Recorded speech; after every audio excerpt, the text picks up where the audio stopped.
हरिः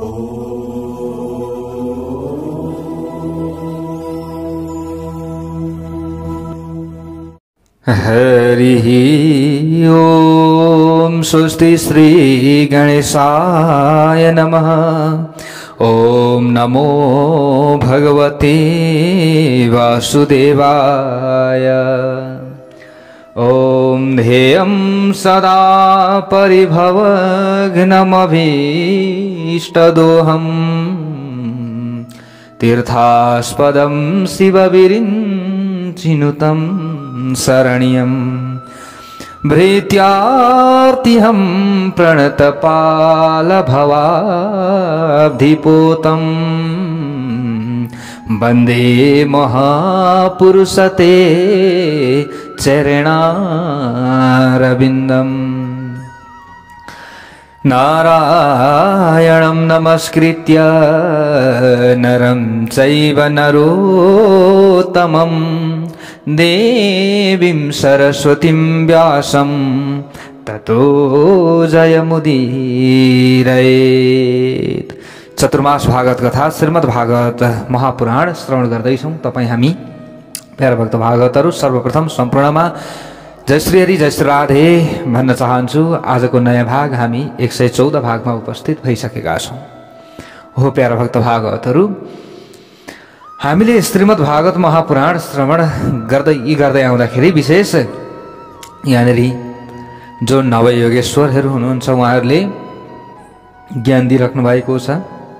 निमि नाम गरेका जनक राजालाई अब हेर्नुहोस्, अब यहाँ सत्य त्रेता द्वापर र कलियुगमा भगवानको कस्तो कस्तो स्वरूप हुन्छ त्यसको बारेमा हामीले श्रवण गरिसक्यौं।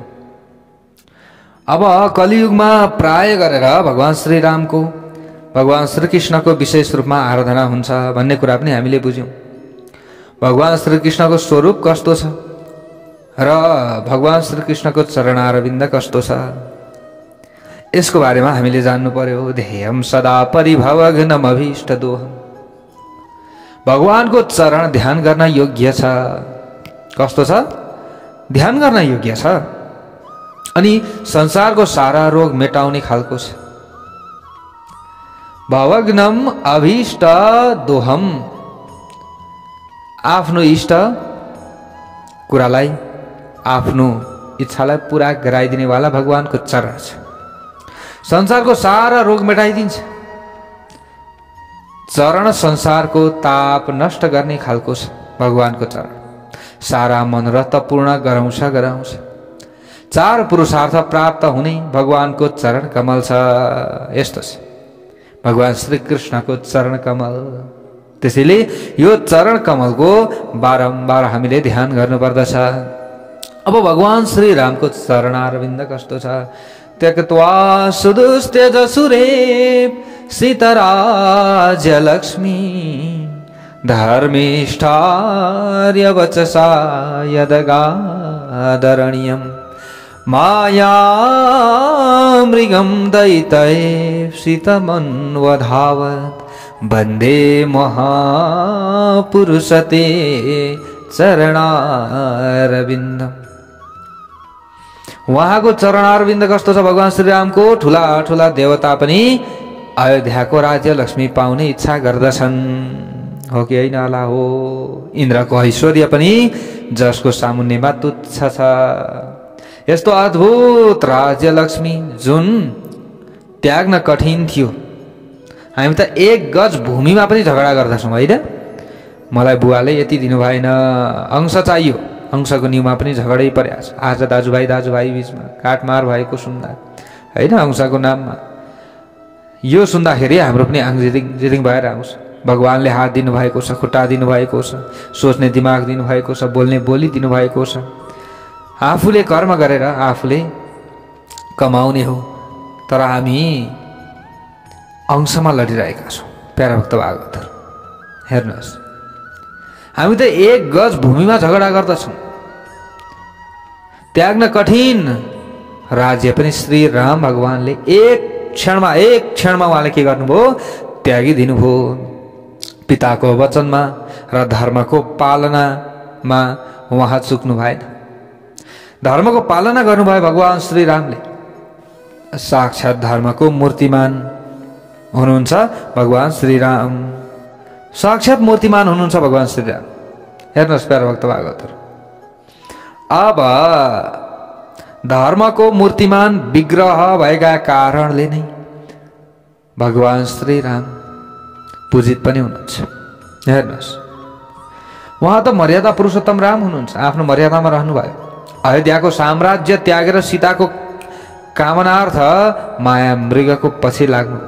ल हेर्नुहोस्, पत्नीले पहिलो पटक केही मागेपछि परिवार समेत त्यागेर आएकी पत्नी सीताको कामना पूरा गर्न दैत्यव सीता माया मृगको पछि लाग्नु भएको थियो।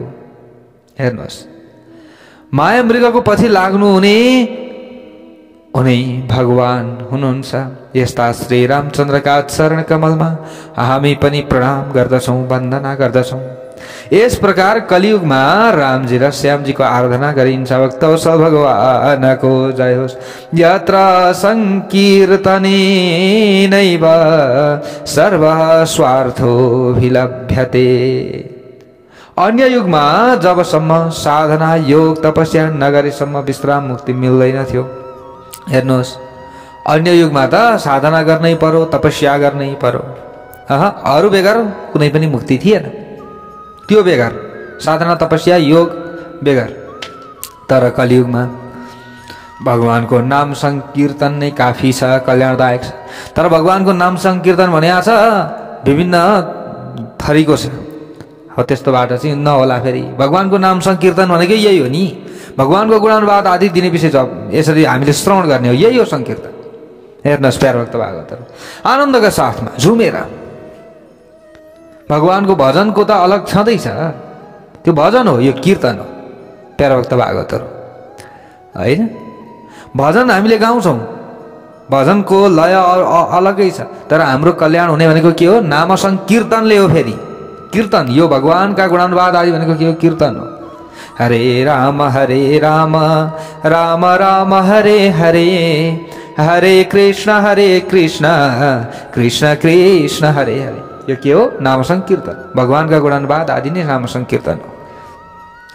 श्रीमद् भागवत महापुराण भित्रका कथाहरू नै जुन छ महत्त्वपूर्ण, ती नै नाम संकीर्तन। हामीले यसरी गाउनु पर्दछ। हाम्रो कल्याण हुने भनेको नाम संकीर्तनले हो, भजनले होइन। भक्तवत्सल भगवानको जय होस्। अब भजनले होइन भन्दाखेरि फेरि यहाँ धेरैलाई रिस पनि उठ्ला, फेरि गाह्रो पो छ कुरा।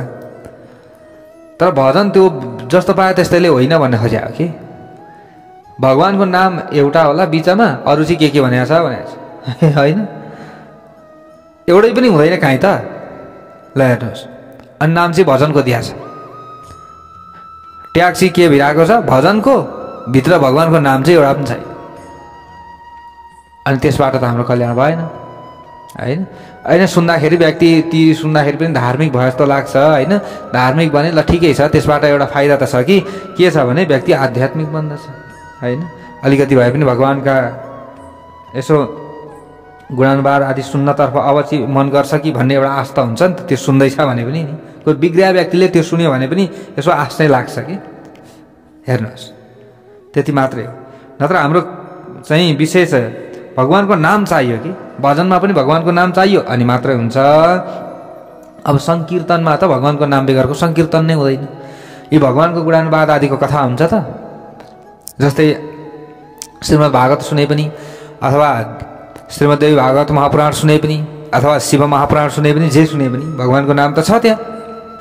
हरेक प्रसङ्गमा उहाँले गर्नुभएको कामको बारेमा उल्लेख छ। उहाँले कसैलाई उद्धार गर्नुभएको छ भने त्यसको बारेमा उल्लेख छ। त्यो नै हो नि कीर्तन। हामीले गाउने यसरी मजाले, हरे नाम हरेर्नामैव केवलम, यसरी भनिएको छ। हरि नाम मानौ कल्याण गर्नेवाला छ। कलौ नास्त्येव नास्त्येव नास्त्येव गतिरन्यथा, अर्को गति नै छैन। अरू युगका प्राणी त कलियुगमा आउन लालायित हुन्छन् अरे। ल हेर्नुहोस् प्यारा भक्त भागवतहरू, लालायित हुन्छन्। ओहो, कलियुगका प्राणीहरू। हुन त हामी त्यो कलियुगमा जन्मियो जस्तो हामीलाई लाग्छ, तर सजिलो उपाय चाहिँ यही हो। तर जति सजिलो भयो नि व्यक्तिले त्यति लत्तो छोड्छ। ल हेर, हो कि होइन? हो, जति व्यक्तिलाई सहज भयो नि त्यति नै व्यक्तिले लत्तो छोडिदिन्छ। पहिले 2 दिनको बाटो नुन बोकेर खाँदाखेरि पनि आनन्दै थियो। आज हाम्रो घर घरमा प्याकेट बनेर घर घरमा नुन आउँछ, तर पनि आनन्द छैन, होइन? पहिले हजुरबाका बुवा उहाँहरूले होइन कहाँदेखि नुन बोकेर कहाँ पुर्याउनुहुन्थ्यो अरे, कथा गर्नुहुन्छ नि। आज पनि 2 दिनको बाटो बोकेर नुन 2 दिनको बाटोसम्म बोकेर ल्याएर खानु पर्थ्यो नुन। ल हेर्नुहोस्, अब आज नुन त छोडिदिनु, हरेक कुरा हाम्रो घरमा आउँछ। तर त्यतिखेर कति आनन्दित व्यक्तिहरू हुन्थे, कति लामो आयु हुन्थ्यो, रोग ढिलो लाग्थ्यो। आज त हामी सुख खोज्छौँ, सुविधा खोज्छौँ, जति सहज बनायो त्यति सहज खोज्छौँ, अनि रोगी पनि छिटै हुन्छौँ, छिटै बुढो पनि देखिन्छौँ, छिटै मर्छौँ पनि। ल हेर्नुहोस्, त्यसैले जति सहज भयो त्यति व्यक्तिले लत्तो छोड्छ। अब कलिजुगमा त हरि नाम सङ्कीर्तनबाटै व्यक्तिको उद्धार हुन्छ भनियो, तर त्यही नाम सङ्कीर्तन सुन्न पनि मन लाग्दैन, कतै सुन्न मन लाग्दैन। के नाम सङ्कीर्तन एकछिन सुनेपछि अल्छी लाग्छ, कति सुन्नु, होइन? सुनेकै त हो नि भनौँ, अनि अल्छी लाग्छ, अनि कहाँबाट कल्याण हुन्छ, कहाँबाट उद्धार हुन्छ? हुँदैन। हो, अब कति सजिलो छ। अब तपस्या गर्नु पर्यो भए कति गाह्रो हुन्थ्यो होला। हामी कोही 60 पुग्यौँ होला, कोही 70, कोही 80, होइन? कोही 90, कोही भर्खरकै होला, 16, 17, 18 वर्षका उमेरकाले पनि कथा सुन्दै होला। तर अहिले 80, 70 वर्षमा तप गर्न जानु परेको भए मुक्तिका लागि हामीलाई कति गाह्रो छ। तर आज हामीले सुती घरमा कथा सुन्न पाएका छौँ, नाम सङ्कीर्तन भगवानको सुन्न पाएका छौँ। अब यसमा पनि हामी सहज खोज्छौँ, अझै राम्रो अलिक मिठो खोज्छौँ कि मिठो त कस्तो मिठो चाहियो। ल हेर्नुहोस्, अनि बिचमा भजन खोज्छौँ, बिचमा भजन लाउनु थाल्दा त कथै हुँदैन, कति गर्ने कथा, भजन सुने बसे त हो। ल हेर्नुहोस्, अब आनन्दका लागि रमाइलोका लागि हामीले गर्नुपर्छ त्यो पनि, होइन? जीवनमा के छ र, आफ्नो घरमा हामीले नि अब यहाँ भन्दाखेरि यहाँ धेरै कुरा छ प्यारा भक्त भागवतहरू। हेर्नुहोस्, घरमा नि एकचोटि आफूले पुराण चाहिँ लगाउनु अरे कसरी हुन्छ? सक्नेले त 4-5 चोटि लगायो नि भयो नि। अब सकिएन भने पनि दाजुभाइ मिलेर मात्रै भए पनि एकचोटि चाहिँ जसरी पनि घरमा पुराण लगाउनु अरे, किनभने पुराणबाटै व्यक्तिको उद्धार छ। हेर्नुहोस्, तर राम्रो तरिकाले फेरि विधि विधान पुर्याएर पुराण लाउने भनेर पुराणै मात्रै लाउने कुरो हुन्न। फेरि साँच्चै पितृ उद्धारका लागि लाउने हो, आफ्नो कल्याणका लागि लाउने हो भने त्यही अनुसार विधि विधान पुर्याएर सबै कुरा, होइन? देवी देवता थापेर सबै कुरा राम्रो तरिकाले नि, राम्रो शुद्ध उच्चारण पढ्न पनि उच्चारण शुद्ध होस् त्यो तरिकाले लाउँदा पो हुन्छ। पुराण भनेको छ त्यतिकै बसिया छ, त्यो तरिकाले त हुन्न। प्यारा भक्त भागवत हो। अब यहाँ नाम सङ्कीर्तनले उद्धार हुन्छ, हुन त नहुने भन्ने कुरा त छैन। तर हामीले पापै गरेका छैनौँ भने त हुन्छ, होइन? पापै पनि हाम्रो जान्छ जान त नाम सङ्कीर्तनले। तर अझै यो पुण्यको पनि क्वालिटी, कुनै सामानको क्वालिटी बताए जस्तो नि। हेर्नुहोस्, हामीले कसैलाई गाई दान गर्छौँ, होइन? अब शास्त्रले त के भन्छ भने फेरि यहाँ भन्दा भने जस्तो हुन्छ है, फेरि गाह्रो छ। फेरि बोल्दाखेरि पनि नबोल्नु भने पनि अब के नबोल्नु। अब कुनै गाई दान हामीले गर्छौँ भने गाई दान गरिसकेपछि त्यो गाई चर्ने ठाउँ दान गर्नु भन्छ शास्त्रले। त्यो गर्न कसैले सक्छ? आज अहिले काठमाडौँमा 51 जग्गालाई कति पर्छ, होइन? कसैले सक्छ? त्यो सक्दैन। अनि हामीले गाई चाहिँ फेरि दिने पछि दान गरे हुन्छौँ है, फेरि प्यारा भक्त भागवतहरू। अनि हामीले पाप गरेका छौँ कि पुण्य गरेका छौँ त्यो हामीले बुझ्नुपर्छ। गाई हामीले दिने पछि दान गरेका छौँ, दिने पछि त नभनौँ, हरेक चाडपर्वमा गौदान त गरेका छौँ नि हामीले। गौदान केमा गरेका छौँ? दुनामा, दुने गाई गौदान गरेका छौँ, होइन? 4 खुट्टा उभ्याएर त कमैले गरे होला हामीले। 4 खुट्टा उभ्याएर त्यसमा पनि विधि विधानका साथमा त कमैले गरेका छौँ गौदान। छिटो मिठो हामीले रुपियाँ पैसा राख्छौँ, गौदान गर्छौँ। अब त्यो शास्त्रीय विधि त होइन हुन त। अब तर के गर्ने? अब हुँदै नहुनु गर्दै नगर्नु भन्दा अब त्यो पनि लस गर्नु परिगयो हैन। रुपैयाँ पैसालाई गोदान मानेर गर्ने चलन छ अहिले त, गर्नु परिगयो, नगर्नु भन्दा हुँदैन। अब त्यो गर्दाखेरि एउटा पुण्य पनि भइरहेको छ, त्यहाँ एउटा पाप पनि भइरहेको छ फेरि। अब हेर्नु है प्यारा भक्त भागवतहरु, गौदान गर्नु पाप होइन पुण्य हो, तर गौदान गरिरहँदाखेरि पनि पाप कसरी भयो भनेर हजुरले विचार गर्नु होला भने जस्तै गौदान त हामीले गरियौँ हैन, शास्त्रले बताएको के छ, 4 खुट्टा उभ्याऊ। अब 4 खुट्टा उभ्याइएन, एउटा दोष त त्यहाँ लाग्यो कि लागेन, शास्त्रको वचन काटियो। अब जहिले त 4 खुट्टा उभ्याउन पनि सकिँदैन, कर्म पनि पुरा गर्नु छ, गृह शान्ति गरे पनि गौदान गर्नुपर्छ, अलिकति व्रत लियो भने पनि गौदान गर्नुपर्छ। अब जहिले त अहिले गाईदान गरेर त कसले सक्ने, कोसँग छ धेरै पैसा हैन। हामीले गरेको व्रतको पूर्ण फल प्राप्तिका लागि गौदान त गरेका छौँ, एउटा पुण्य त गरियो हामीले, व्रतको पुण्य त हामीले लियो, तर पाप चाहिँ केमा गरियो, शास्त्र वचन मानिएन। अब यो पापलाई कटाउन पनि घरमा एकचोटि पुराण लाउनु अरे कि त्यसरी भनिन्छ। यी धेरै कुराहरू छन् कि यस्ता विधानहरू नि, त्यसैले जान्ने बुझ्नेले त लाउनुहुन्छ, अब त्यो सक्नेले हो, धेरैले होइन, सबैलाई भने होइन है। फेरि यहाँ त लाउनुभयो पौडेल गुरुले भन्नुभयो भन्नु होला, फेरि नआत्तिनु होला फेरि। अब सक्दै सकिएन भने भगवानको नाम संकीर्तन जप्ने यहाँ भनेकै छ नि हैन, नाम संकीर्तनम यस्य, नाम संकीर्तनले नै कलिजुगमा व्यक्तिले उद्धार हुन पाउँछ, उसको मुक्ति हुन्छ। तर अब नाम संकीर्तन कुन हिसाबले गरेको छ, भजनलाई नाम संकीर्तन मानेको छ कि? मैले यहाँ भन्दै थिएँ नि हजुरहरूलाई, जस्तै हरिनाम संकीर्तनबाट पनि मनुष्यको के हुन्छ, कल्याण हुन्छ। हेर्नुहोस् अब यहाँनिर करभाजन योगेश्वरले अगाडि भन्दै हुनुहुन्छ, अरू युगमा 3 नै युगमा प्रजाहरू, कलियुगमा जो 3 युगका प्रजाहरू हुन्छन् नि, ती 3 युगका प्रजाहरूले चाहिँ कलियुगमा हाम्रो पनि जन्म होस् भनेर चाहन्छ। कृतादिषु प्रजा राजन यसरी यहाँ बताइएको छ। कलियुगमा भगवानको आश्रय लिएर यसरी जीवको कल्याण हुने भएका कारणले गर्दा यो 3 युगका चाहिँ प्राणीहरूले यही चाहन्छन्। जसले सर्वात्मा श्रीकृष्ण भगवानको शरणागति ग्रहण गर्दछ ऊ सम्पूर्ण ऋणदेखि उऋण हुन्छ।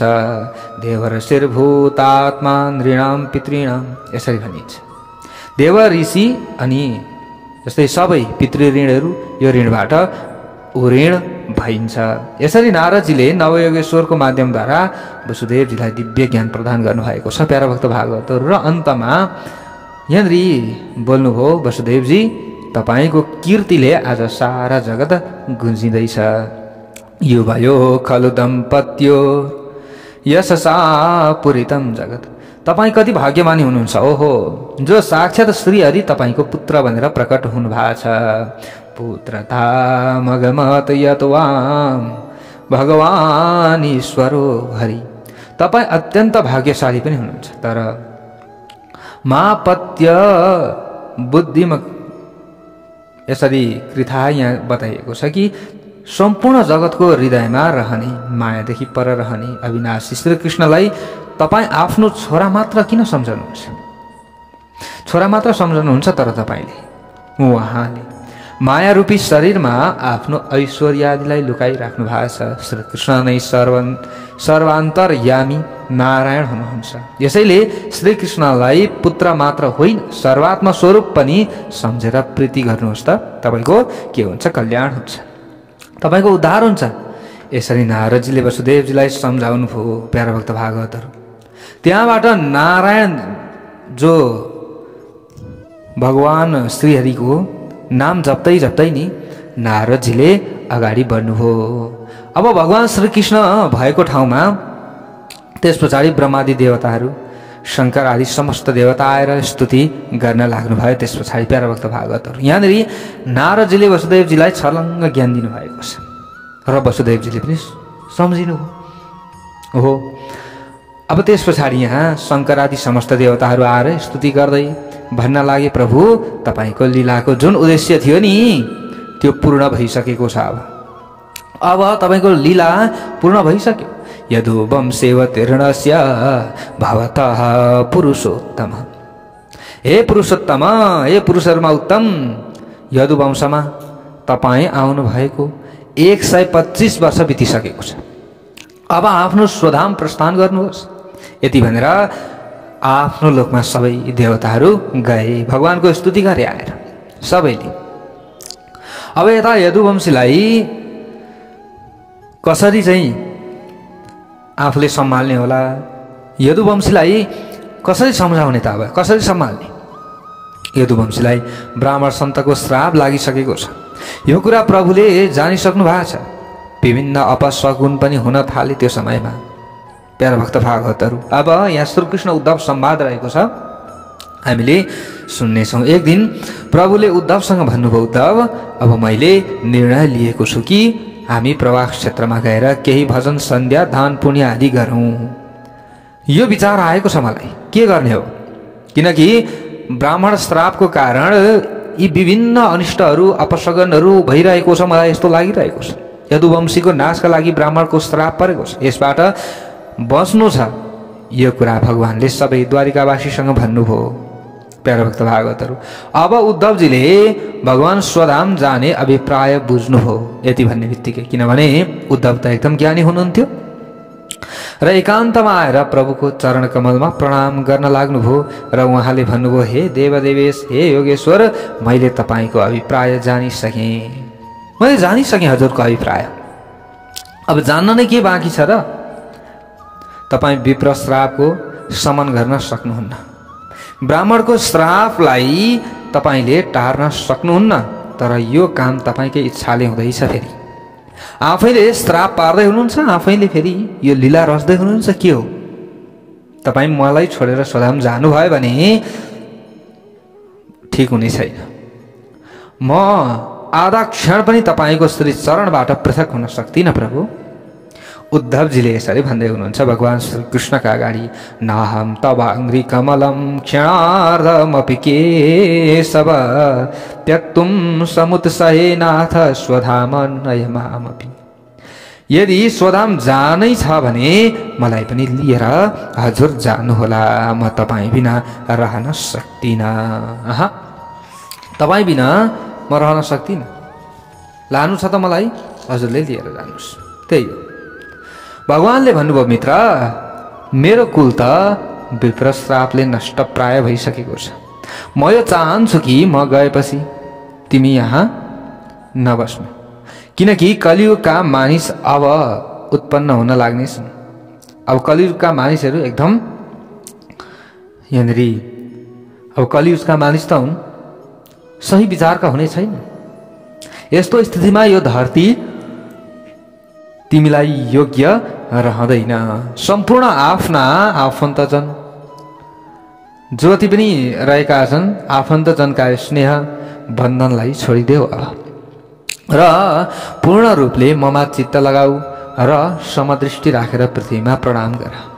त्वं तु सर्वं परित्यज्य स्नेहं स्वजन बन्धुषु मय्यावेश्य मनः सम्यक् समदृक् विचरस्व। समदृष्टि राखेर पृथ्वीमा विचरण गर, यसो गरे कलियुगको प्रभाव तिमी माथि पर्ने छैन।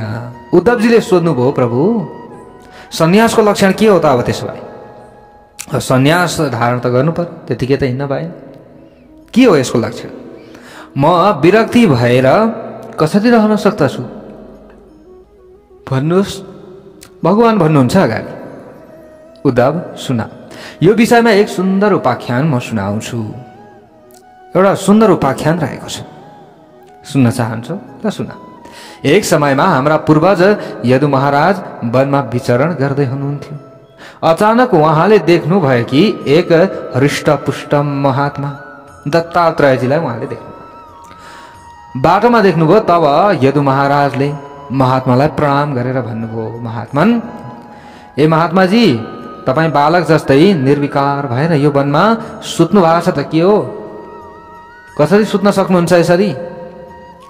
यसरी सुत्नुहुन्छ, यही वनमा बस्नुहुन्छ, खाएन भने पिएन भने स्वास्थ्य शरीर हुँदैन है, खानु पनि पर्दछ, पिउनु पनि पर्दछ। तपाईलाई यहाँ राम्रो खानपान त पक्का मिल्दैन होला, तर पनि तपाईँ हृष्टपुष्ट स्वास्थ्य कसरी बन्नु भएको छ? यो त अचम्मको कुरा छ। राजा महाराज महलमा बसेर पौष्टिक आहार खाएर पनि यति स्वस्थ हुँदैनन्। एकदम डेढ हड्डीको जस्तो हो देखिन्छन्, एकदम लुते देखिन्छन्। तर तपाईँ त अत्यन्त मोटो स्वस्थ देखिनुहुन्छ। यो वनमा त्यतिकै सुत्नु भएको छ, खै खाएको पनि देखिँदैन। के हो यस्तो? कसरी यस्तो स्वस्थ हुनुहुन्छ? यदि तपाईँ मलाई बताउन योग्य हुनुहुन्छ भने अवश्य पनि बताउनुहोस्। यसरी सोध्नुभयो यदु महाराजले। यस्तो गर्मी समयमा सन्तप्त हात्ती जब जङ्गली आदि जलमा डुबेर सारा गर्मी दूर गर्दछन्, संसारका त प्रत्येक प्राणी काम क्रोध आदि धावाग्निमा सन्तप्त छन्। तर तपाईँ त अत्यन्त मस्त हुनुहुन्छ, आनन्दित हुनुहुन्छ, एकदम मस्त सुत्नु भएको छ। के हो? जनेषु दह्यमानेषु कामलोभ दवाग्निना न तप्यसेऽग्निना मुक्तो गङ्गाम्बहस्त इव द्वीपः। तर तपाईँ गङ्गामा डुबेको हात्ती जस्तो परम आनन्दको, एकदम आनन्दको लाभ लिइरहनु भएको छ। त के हो यो आनन्द कसरी प्राप्त भयो? तब दत्तात्रेयजी उठ्नुभयो जुरुक्क र उहाँले भन्नुभयो, महाराज युद्ध मैले आफ्नो जीवन जिउन सिकेको छु। यानि कि मैले, हजुरले त अब राजा हुनुहुन्छ, युद्ध गर्न सिक्नु भएको छ, तर जीवनसँगको युद्ध मैले सिकेको छु र मैले जितेको छु। यदुजी, हे महाराज यदु, यसका लागि मैले 24 गुरु बनाएको छु। कति गुरु? 24 जना गुरु। हेर्नुहोस् है, दत्तात्रेय महाराजले, ऋषिले 24 वटा गुरु बनाउनु भएको थियो। अब हामी त यो गुरुको नाम लिँदाखेरि पनि भाग्छौँ हैन, तर यहाँ 24 वटा गुरु उहाँले बनाउनु भयो। 24 गुरुबाट मैले सन्यास धर्म सिकेको छु। तब मैले जिउन पनि सिकेको छु र आफ्नो आनन्द आफूभित्र नै पाएको छु। यदुजीले सोध्नुभयो, 24 गुरु कुन कुन हुन् महाराज? दत्तात्रेयजी भन्नुहुन्छ, पृथ्वी वायु आकाश मापोग्नि चन्द्रमा रवि कपोतो जगरः सिन्धु पतङ्गो मधुकृत गजः मधुहा हरिणो मीना पिङ्गला कुररोर्भक कुमारी सरकृत सर्प उर्णनाभि सुपेशकृत। शरणागति र दीक्षा गुरु त एक नै हुनुपर्दछ, तर शिक्षा अनेकबाट लिन सकिन्छ। एकबाट होइन, अनेकबाट लिनुपर्छ। जसको आँखा खुलेको छ ती व्यक्तिले हर वस्तुबाट शिक्षा सिक्न सक्दछ। संसारमा यस्तो कुनै वस्तु छैन जसबाट ज्ञान पाउन सकिँदैन। सबैबाट ज्ञान पाउन सकिन्छ। सबैबाट ज्ञान पाए हामीलाई पनि राम्रो हुन्छ। जड चेतन गुण दोषमय विश्व किन्न करतार सन्त हंस गुण गाई पया परिहरि वारी विकारी। हेर्नुहोस्, हंस दुग्ध पिउँछ तर पानी छोड्दछ, सन्त पनि ग्राही हुन्छन्। एकदम सबैबाट केही न केही सिकि नै राखेका हुन्छन् सन्तहरूले नि। कोही न कोहीबाट केही न केही सिक्दछन् अवश्य पनि। अब पृथ्वीबाट के सिकेको छु त? पृथ्वीलाई गुरु बनाए मैले र पृथ्वीबाट के सिकेको छु भन्दा पृथ्वी कति सहनशील छिन्। हामी खाडल खान्छौँ, जोत्छौँ पृथ्वीमा, तर पनि पृथ्वीले कष्ट सहन गर्दछिन्, एकदम कष्ट सहन गर्छिन्। हाम्रो शरीर पृथ्वी सम्झनु पर्दछ। हामीले हाम्रो शरीरलाई पृथ्वी सम्झ्यौँ त हामीले एकछिन। हाम्रो शरीरमा मच्छरले टोक्ने बित्तिकै हामी एकछिन पनि रहन सक्दैनौँ, तर पृथ्वीमा त हामीले खन्छौँ पनि जोत्छौँ पनि, तर पृथ्वी एकदम सहनशील छ। हाम्रो जिउमा मच्छर बस्दछ, पृथ्वी सम्झेरै बस्दछ हैन। हाम्रो शरीरलाई पनि उसले पृथ्वी नै सम्झन्छ। जब प्यास लाग्दछ चुस्न लाग्दछ। हामी पनि तिर्खा लाग्यो भने कुवा खन्छौँ, बोरिङ गाड्छौँ, तर पनि पृथ्वीले सहन्छन् हैन। त्यो मच्छरले पनि त हाम्रो शरीरमा पृथ्वी सम्झेर उसले बस्यो, उसलाई तिर्खा लाग्यो, उसले चुस्न थाल्यो। हामीले पनि त पृथ्वीलाई खन्छौँ है। तिर्खा लाग्यो भने अनि खन्छौँ, कि कुवा खन्छौँ, कि बोरिङ खन्छौँ, पानी निकाल्छौँ अनि पिउँछौँ। अब हामी पनि पृथ्वी जस्तै क्षमाशील बन्न सिक्नु पर्दछ। भक्तवत्सल भगवानको जय होस्। पृथ्वीको नाम क्षिति र क्षमावान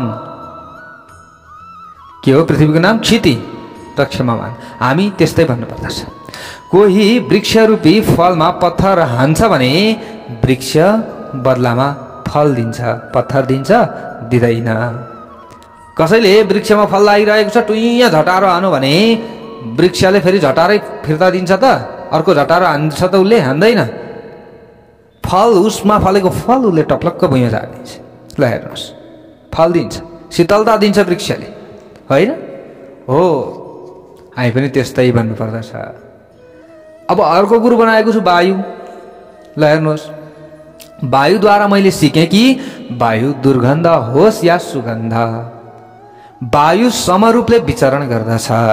राम्रो पनि भन्दैन, नराम्रो पनि भन्दैन। सुगन्धलाई पनि समातेर राख्दैन र दुर्गन्धलाई पनि समातेर राख्दैन। अलिक परसम्म साथमा उडेर जान्छ सुगन्ध दुर्गन्ध, तर वायुले नसमातेका कारणले गर्दा त्यो छुटिहाल्छ। वायुवत असङ्ग भएर विचरण गर्नुपर्दछ। कोहीमा कसैमा आसक्ति राख्नु हुँदैन, यसको मतलब। त्यसैले मैले वायुलाई पनि के बनाएको छु?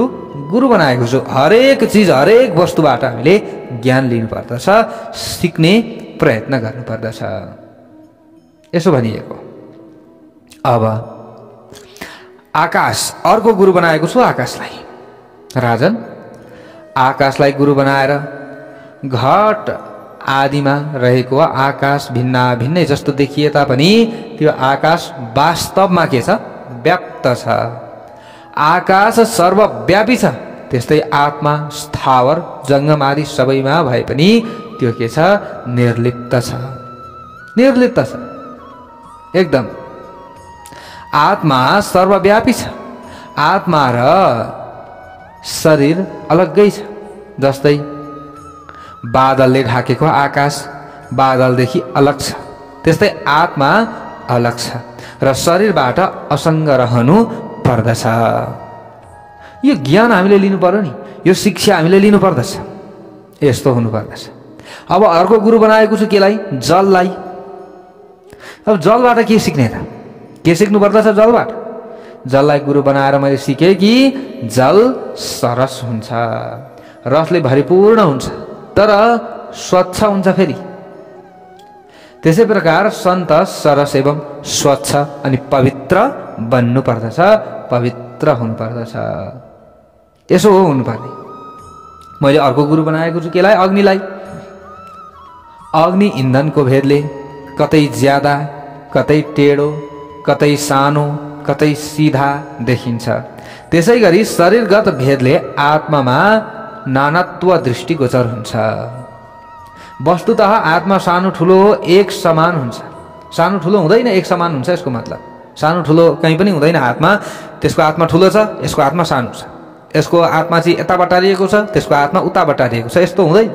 आत्मा एउटै हुन्छ, तर व्यक्तिको शरीर अनुसार त्यो चाहिँ अलग होला जस्तो हामीलाई भान हुन्छ, प्रतीत हुन्छ। कोही व्यक्ति मोटो हुन्छन्, कोही व्यक्ति दुब्लो हुन्छन्, कोही व्यक्ति होचो हुन्छन्, कोही व्यक्ति अल्गो हुन्छ। उनीहरूमा यो आत्माको आकार अलग अलग होला जस्तो हामीलाई लाग्छ, तर होइन। हुन चाहिँ के हो? एउटै छ, सानै छ, एक समान छ। अब अर्को गुरु मैले बनाएको छु केलाई? चन्द्रमालाई। चन्द्रमाको कला घट्छ अनि बढ्छ, घरबड हुन्छ, तर चन्द्रमा घट्दैन। आज अष्टमी हो, चन्द्रमा आधा छ। आज पूर्णिमा हो, त्यसैले चन्द्रमा पुरा छ। अब चन्द्रमा आधा पुरा हुँदैन, फेरि उसको के घट्छ? कला मात्रै घट्छ। चन्द्रमा त पुराको पुरै छ, उसको कला घट्यो। त्यस्तै प्रकार शरीरमा यो बच्चा, यो बुढो, यो युवक एकदम केमा हुन्छ? शरीरमा हुन्छ। आत्मामा यो हुँदैन। आत्मा कहिले बुढो हुन्छ? हुँदैन। न जायते म्रियते वा कदाचिन। श्रीमद् भगवत गीतामा पनि भनिएको छ कि आत्मालाई न काट्दा काटिन्छ, न आगोले भिजाउँछ, न हावाले उडाउँछ, होइन? न हावाले पनि उडाउँदैन, पानीले पनि भिजाउँदैन, केही पनि हुँदैन। त्यो आत्मा के छ? निर्विकार छ। यो आत्मा एक समान छ। यो आत्मा न दुब्लो छ, न पातलो छ। न यो आत्मा बुढो हुन्छ, हुँदैन। यो आत्मा बुढो हुँदैन, शरीर के हुन्छ? बुढो हुन्छ। शरीर के हुन्छ दुब्ला हुन्छ, शरीर के हुन्छ मोटो हुन्छ, शरीर के हुन्छ अल्गो हुन्छ, शरीर के हुन्छ होचो हुन्छ, तर आत्मा त जत्राको तत्रै जस्ताको तस्तै हुन्छ। यसमा कुनै पनि भेद हुँदैन। यसरी हेर्नुहोस् त यहाँनिर चन्द्रमासम्म जो यहाँनिर दत्तात्रेय हुनुहुन्छ, दत्तात्रेयजीले चन्द्रमासम्म गुरु बनाउनु भएको कथा प्रसङ्गलाई आज हामीले श्रवण गर्दैछौँ। अब भोलि त्यहाँबाट उता उहाँले सूर्य बनाउनु भएको छ, परिवार बनाउनु भएको छ, अन्जिघर बनाउनु भएको छ, समुद्र होइन, अनि यहाँ भमरा, यी विविध गुरुहरू छन् उहाँले बनाउनु भएको, मौरी छ। अब उहाँहरू अब यीबाट के सिक्ने त, कस्तो ज्ञान लिने त हामीले? यो ज्ञानका कुराहरू अझै अब भोलिको कथा प्रसङ्गमा आउँछ। आजको कथा प्रसङ्गबाट म टिका पौडेललाई बिदा दिनुहोस्। जय श्री राधे।